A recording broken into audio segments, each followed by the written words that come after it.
দৌলতদিয়া ট্র্যাজেডিতে এ পর্যন্ত কুষ্টিয়ার নারী শিশু সহ 4 জনের মরদেহ পাওয়া গেছে। তাদের মধ্যে 3 জনের দাফন সম্পন্ন হয়েছে।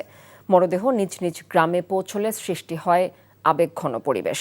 দৌলতদিয়া ফেরিঘাটে বাস দুর্ঘটনায় মৃতদের মধ্যে রয়েছে কুষ্টিয়া পৌরসভার মজমপুরের গৃহবধূ মর্জিনা খাতুন, খোকসা উপজেলার খাগড়বাড়িয়ার রাজীব বিশ্বাস, ধুসন্ডু গ্রামের ইসরাফিল ও সমসপুর গ্রামের আয়েশা সিদ্দিকা।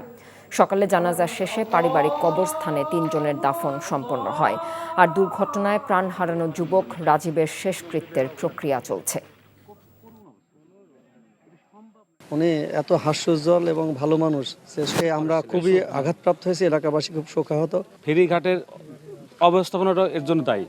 অবশ্যই অপরাধের সাথে একটা ন্যায়ের বিচার থাকা দরকার।